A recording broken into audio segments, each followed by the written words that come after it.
He walked into the White House as the nation was breaking apart. He left it having redefined freedom for generations to come. Discover the man who saved a union and reshaped its soul. Abraham Lincoln stands as one of the most iconic and transformative figures in American history. Born into humble beginnings in a Kentucky log cabin in 1809, he would rise to the highest office in the nation at a time when the United States faced its greatest internal crisis. More than just a skilled politician or a wartime president, Lincoln became the embodiment of the American ideals of liberty, equality, and national unity. His leadership during the Civil War, his moral clarity on the issue of slavery, and his vision for a united country forever altered the path of the United States. While many presidents have left their mark on the office and the country, Lincoln's impact reaches far beyond his lifetime. He preserved the Union, redefined the meaning of freedom, and laid the groundwork for future civil rights movements. His words, from the Gettysburg Address to his second inaugural address, continue to inspire generations, and his decisions reshaped the very nature of the U.S. Constitution and democracy itself. This book seeks to explore how Abraham Lincoln changed America forever, not just through his policies, but through the powerful combination of principle, courage, and humanity he brought to the presidency. From his rise in a divided political landscape to his leadership during the bloodiest conflict in American history, and finally to his tragic assassination, Lincoln's story is one of both extraordinary challenge and extraordinary impact. As we examine his legacy, we will see how his presidency was not only a pivotal moment in history, but also a defining chapter in the American experiment. Lincoln didn't just lead the country, he reshaped it, politically, morally, and culturally, leaving a legacy that still guides the United States to this day. Before Abraham Lincoln entered the national stage, the United States was a country on the brink of collapse. Though founded on ideals of liberty and equality, the young republic was deeply divided over its most glaring contradiction, the institution of slavery. By the early 1800s, these divisions had hardened into a geographic and ideological rift between the North and the South, two Americas bound by law, yet separated by belief. A nation divided. In the decades leading up to Lincoln's presidency, the political landscape was dominated by fierce debates over the expansion of slavery into new territories.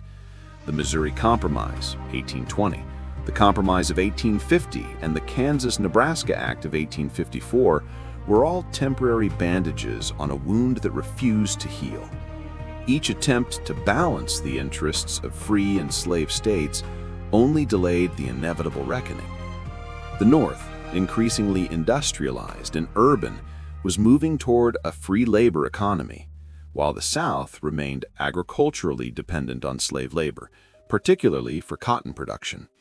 Culturally and economically, the regions grew further apart with each passing decade. Northerners saw slavery as morally corrupt and economically backward, while Southerners viewed any threat to the institution as an attack on their way of life and state sovereignty. The fragility of the Union. By the early 1850s, the United States was governed by a fragile coalition of political compromises, where balance, not justice, was the goal. The federal government, wary of disunion, often chose inaction over confrontation. Meanwhile, abolitionist voices grew louder in the North, especially after the publication of Uncle Tom's Cabin and the violent fallout from the Kansas-Nebraska Act. Southern leaders, on the other hand, began to openly discuss secession as a legitimate response to any perceived federal interference with slavery. The Dred Scott decision of 1857 further inflamed tensions, declaring that African Americans were not citizens and had no rights the government was bound to respect. It also ruled that Congress had no authority to ban slavery in the territories, a direct challenge to efforts to contain the institution. For many in the North, this decision revealed the extent to which the nation's highest court was willing to defend slavery. The political disarray was America's political system was crumbling under the weight of this national crisis. The once powerful Whig Party had collapsed, and new parties were forming. Among them was the Republican Party, founded on the principle of stopping the expansion of slavery. It was into this volatile environment that Abraham Lincoln emerged, a self-taught lawyer from Illinois who believed that the nation could not endure half slave and half free. Lincoln's famous debates with Senator Stephen A. Douglas in 1858 brought national attention to the crisis at hand. While Douglas advocated for popular sovereignty, letting territories decide for themselves, Lincoln argued that slavery was a moral wrong that must not spread further. He lost the Senate race, but Lincoln's clear stance and powerful rhetoric earned him a growing base of support across the North. The stage is set. By the time of the 1860 presidential election, the country was a powder keg. Southern states warned they would leave the Union if Lincoln were elected, and many Northern voters felt it was time to take a firm stand against the spread of slavery. The election was not just about who would lead the country, it was about whether the country would survive. When Lincoln won the presidency in November 1860 without a single electoral vote from the South, the crisis came to a head. South Carolina seceded just weeks later, and other Southern states quickly followed. America had reached its breaking point. Before Lincoln even took office, the Union was unraveling. The country he was about to lead was not only deeply divided, it was already coming apart. What followed would test the limits of the Constitution, the endurance of democracy, and the character of the man who would rise to meet this historic challenge. Abraham Lincoln's journey to the presidency was anything but conventional. He had no formal education, no family connections, and little early political success.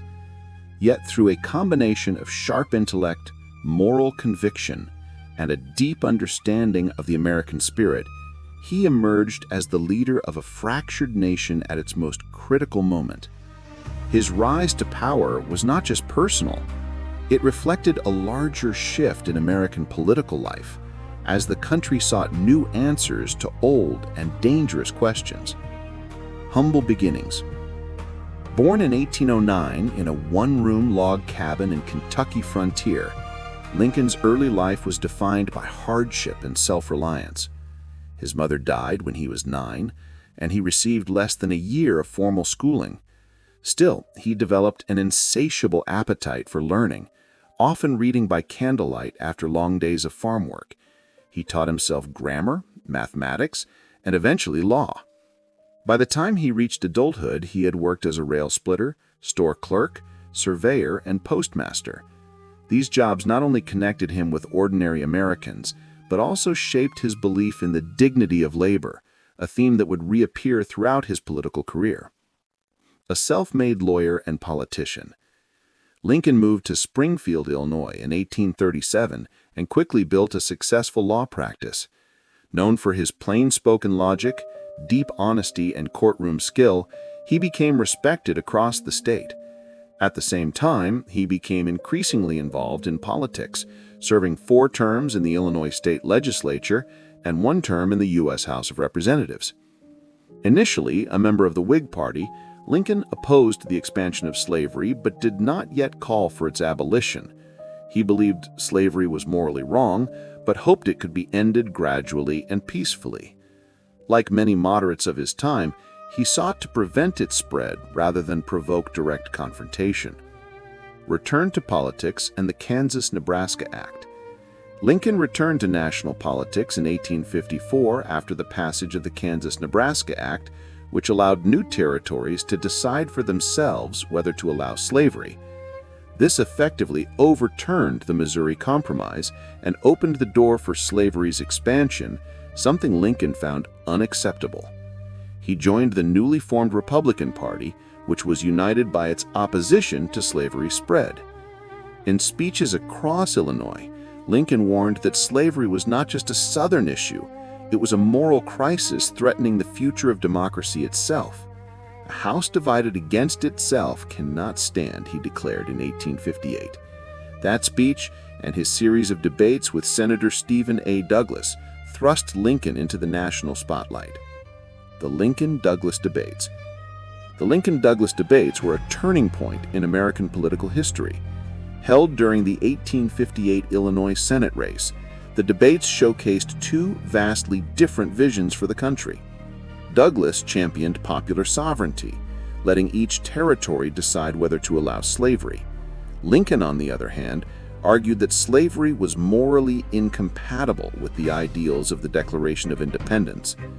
Though Lincoln lost the Senate election, the debates proved him to be a forceful speaker and principled leader.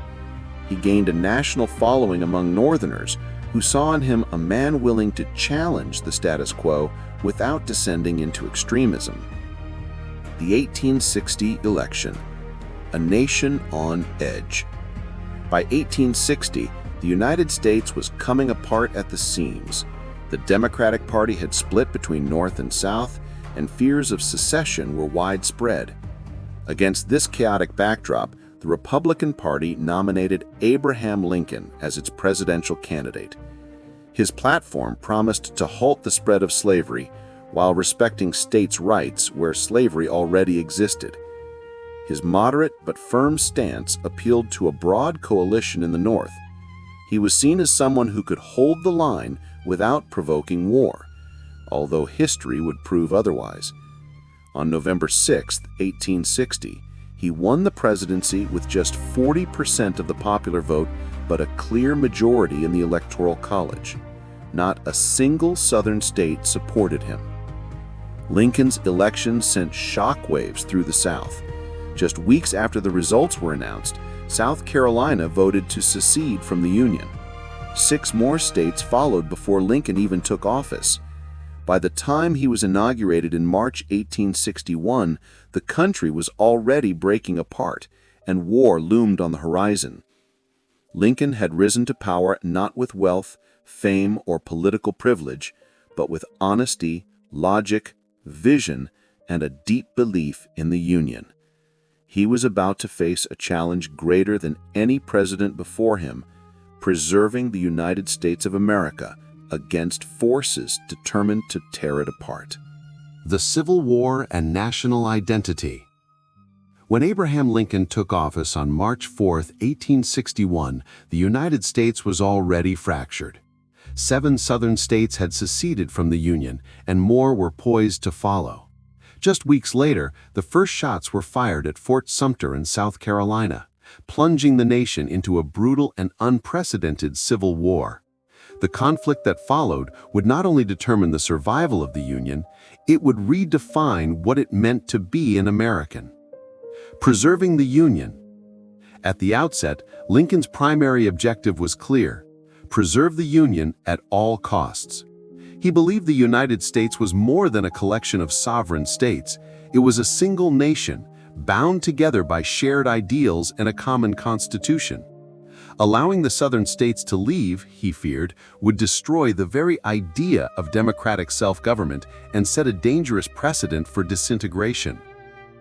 In his first inaugural address, Lincoln appealed to the South not with threats, but with reason and restraint. "We are not enemies, but friends," he said. Still, he made it clear that secession was illegal and that he had sworn an oath to uphold the Constitution. With the Confederate attack on Fort Sumter in April 1861, his hand was forced, and war began. A war evolved. Early in the war, the Union Army suffered embarrassing defeats. Public opinion was divided, and his generals often moved too slowly. He replaced one commander after another, searching for the military leadership needed to win. But as the war dragged on, Lincoln's vision for the conflict began to evolve. What started as a war to preserve the Union increasingly became a war to transform it.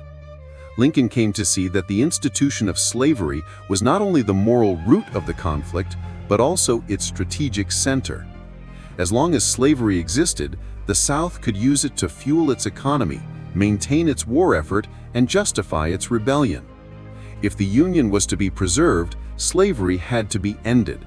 not only for moral reasons, but to weaken the Confederacy and redefine the purpose of the war. Defining national purpose. The turning point came in 1863 with two events that fundamentally changed the nation's trajectory: the Emancipation Proclamation and the Battle of Gettysburg. The Emancipation Proclamation, issued on January 1, 1863, declared all enslaved people in Confederate-held territory to be free. Though limited in its immediate practical effect, it had enormous symbolic power. It turned the war into a battle for human freedom and made it impossible for foreign nations like Britain and France to support the Confederacy without appearing to endorse slavery. Just months later, the Union victory at Gettysburg halted the Confederate advance into the North and marked a major shift in the war's momentum. In the aftermath, Lincoln delivered what would become one of the most iconic speeches in American history: the Gettysburg Address. A new birth of freedom. In just 276 words, Lincoln redefined the meaning of the United States. At Gettysburg, he invoked the principles of the Declaration of Independence, equality and liberty, and tied them directly to the purpose of the war. That government of the people, by the people, for the people, shall not perish from the earth, he declared. This was more than rhetoric. It was a call to reshape national identity. Lincoln was articulating a new vision of America, one where freedom was universal, where democracy was sacred, and where the nation's strength came not from division, but from unity and shared values. Forging a new nation through war. The Civil War forced Americans to confront difficult truths. Could a democracy survive a deep moral crisis? Could a nation built on the contradiction of slavery fulfill its founding promise of equality? Lincoln's leadership during this period was not only political and military, it was philosophical. He invited Americans to see themselves not just as citizens of states, but as part of a larger national project committed to liberty and justice. Under his guidance, the war became not just a fight for territory, but a fight for the soul of the country. By the end of the war, more than 600,000 Americans had died, and entire regions lay in ruins. But from the ashes, a new national identity began to emerge, one that was more inclusive, more unified, and more aligned with the founding ideals that had long been denied to millions. Emancipation Proclamation. Few presidential acts in American history have carried the moral weight or historical significance of Abraham Lincoln's Emancipation Proclamation. Issued on January 1, 1863, it marked a turning point in the Civil War, not just strategically, but ideologically. What had begun as a war to preserve the Union was now openly a war for human freedom. The proclamation didn't just change the lives of millions of enslaved people, it changed the meaning of America. The road to emancipation. When the Civil War began in 1861, Lincoln's primary goal was to save the Union, not immediately to abolish slavery. He faced enormous pressure from both sides. Abolitionists demanded immediate action, while border states loyal to the Union, but still slaveholding, warned that emancipation would push them towards secession. Privately, Lincoln hated slavery, and always had. He believed it was morally wrong, a contradiction of America's founding principles. Yet, as president, he had to consider the political and military consequences of every decision. He knew that a premature move against slavery could fracture the fragile coalition he needed to win. But as the war dragged on, the logic and the necessity of emancipation became impossible to ignore. Enslaved people were fleeing southern plantations in growing numbers, often seeking refuge with Union forces. Union generals were unsure how to handle them. Were they contraband, property, free? A clear policy was needed. At the same time, he saw the opportunity to strike at the Confederacy's greatest source of labor and economic power, its enslaved population. Emancipation, once seen as a radical measure, now appeared as both a military strategy and a moral imperative. Preliminary Proclamation.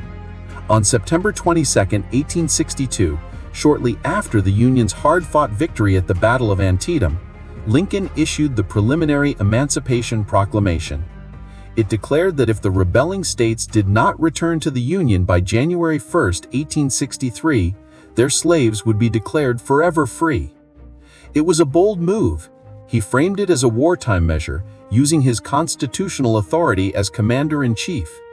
The proclamation was not based on legislation, and it applied only to areas in rebellion, not to the border states or Union-occupied regions of the South. Still, it sent a powerful message. The war's purpose had shifted. The final proclamation. On January 1, 1863, Lincoln signed the Emancipation Proclamation, declaring, "All persons held as slaves within any state or designated part of a state in rebellion against the United States shall be then, thenceforward, and forever free." Although limited in immediate scope, the proclamation had enormous symbolic and practical consequences. It gave the Union moral high ground, transforming the conflict into a fight against slavery.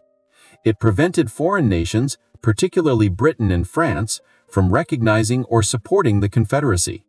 It encouraged thousands of enslaved people to flee to Union lines, undermining the Southern economy and war effort. It paved the way for black men to serve in the Union Army, adding nearly 180,000 troops to the war effort. Lincoln understood the document's significance. He said, "I never, in my life, felt more certain that I was doing right than I do in signing this paper." Strategic morality.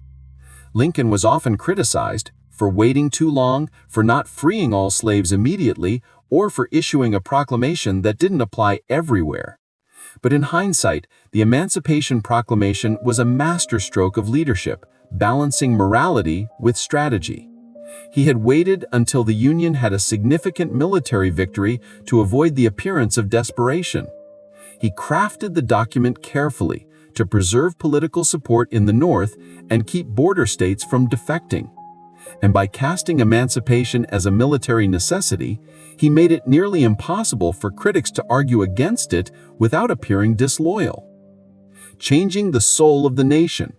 The proclamation didn't just change laws, it changed the moral identity of the United States.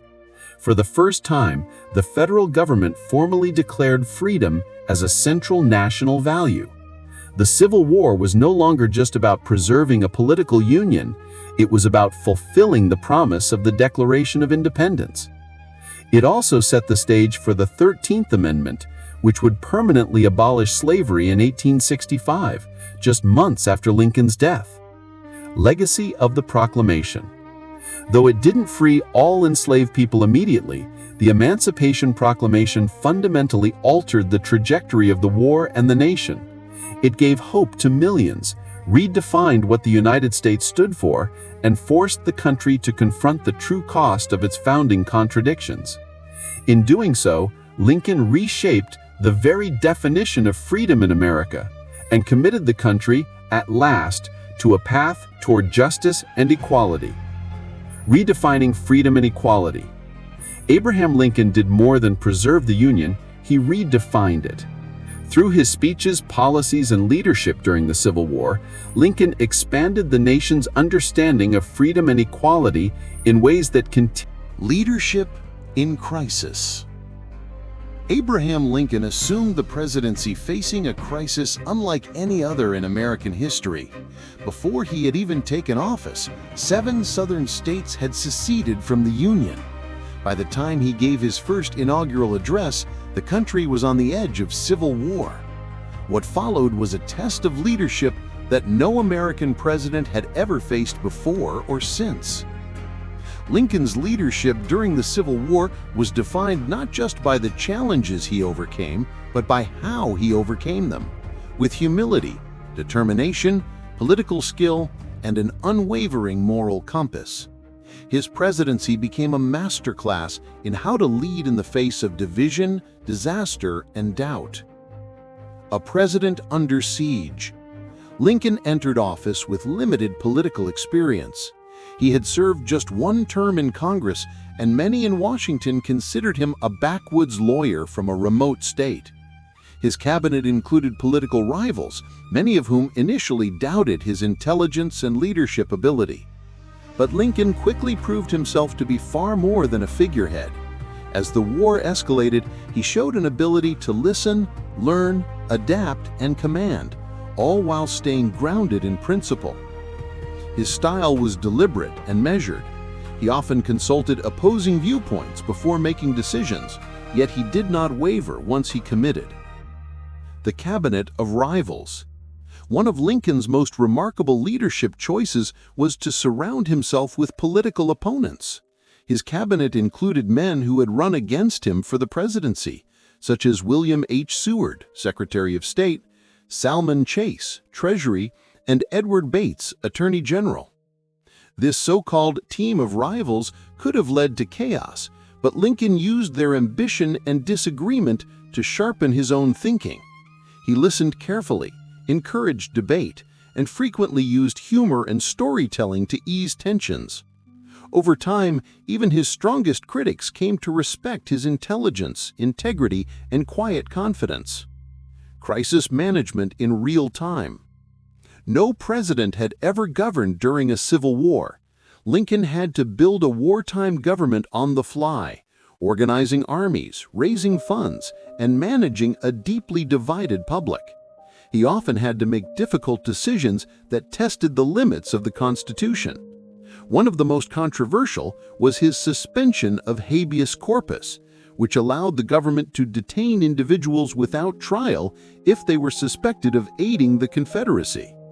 Critics accused him of tyranny, but Lincoln defended the move as necessary to preserve the very system of government that gave rise to civil liberties. He faced enormous political pressure from all sides. Radical abolitionists wanted immediate and total emancipation. Conservative Unionists feared upsetting the status quo. And Copperheads, Northern Democrats, openly opposed the war.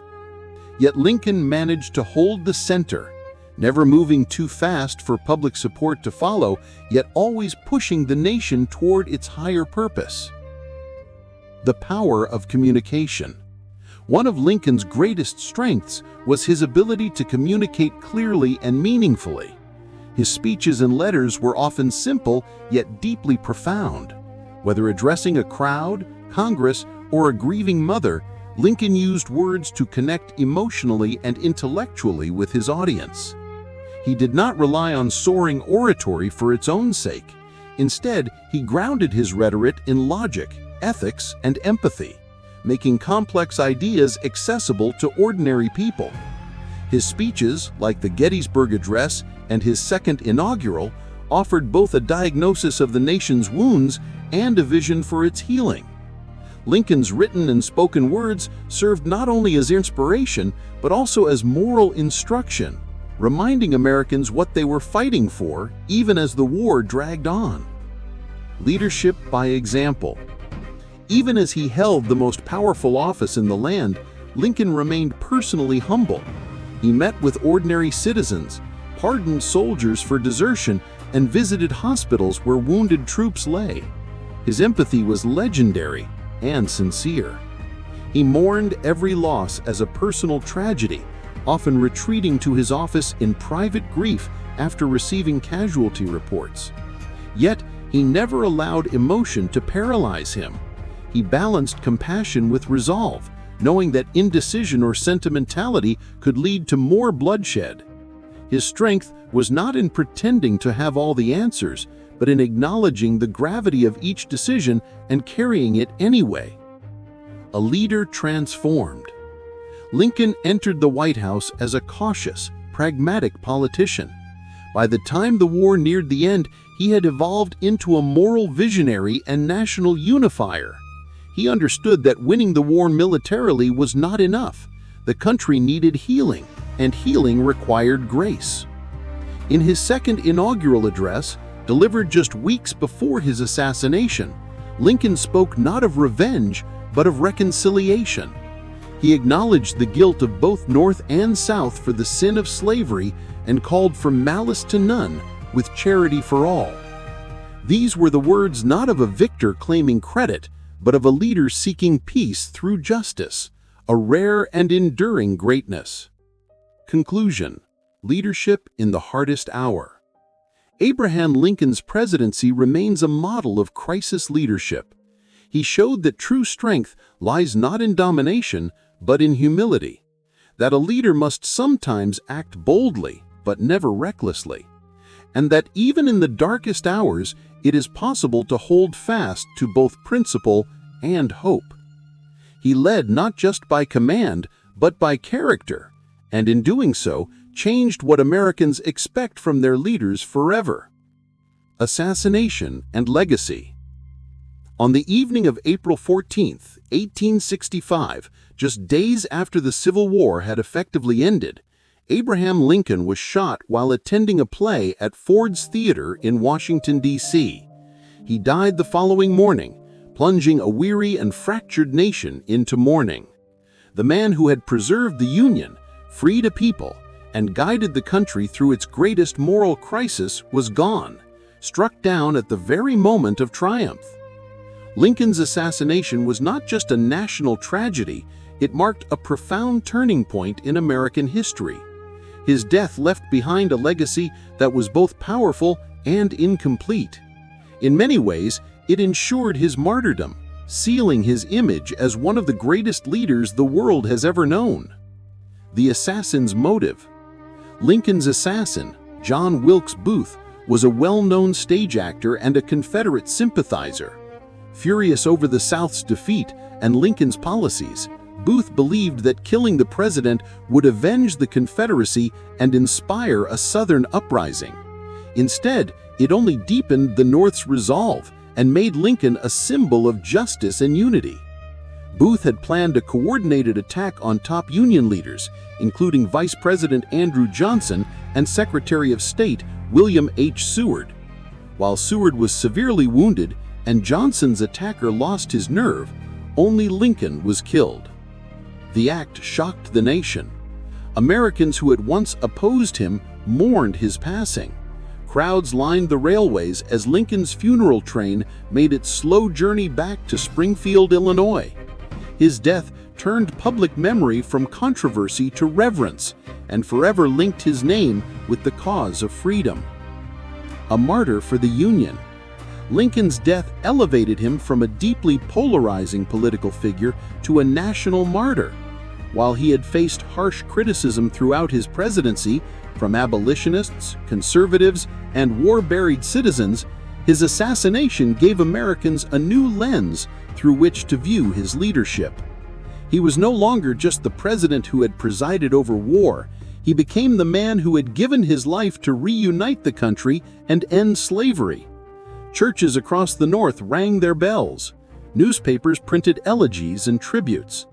Even some in the former Confederacy, though defeated and bitter, expressed sorrow at the sudden violence of his end.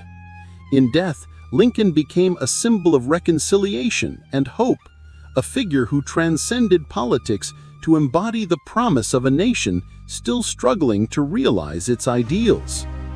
A different path lost. What would have happened had Lincoln lived? It remains one of the great what-ifs of American history. He had already begun planning for a compassionate reconstruction, one that would reintegrate the Southern states quickly and without vengeance. His goal was to bind up the nation's wounds, not to punish the South. But with Lincoln's death, that vision died with him. His successor, Andrew Johnson, lacked both his wisdom and political skill. Reconstruction quickly descended into conflict, corruption, and retribution. The nation missed the opportunity for a more just and unified rebuilding process, one that might have prevented a century of segregation and racial violence. Had Lincoln lived, America might have taken a less bitter path through the post-war years. His presence, his words, and his authority could have guided the country toward a more lasting peace and a truer equality. Instead, the era that followed was turbulent and incomplete, marked by unfulfilled promises and renewed divisions. Monuments, memory, and meaning. In the decades following his death, Lincoln's legacy grew. Statues and schools were named in his honor. he became a fixture of American currency, culture, and education.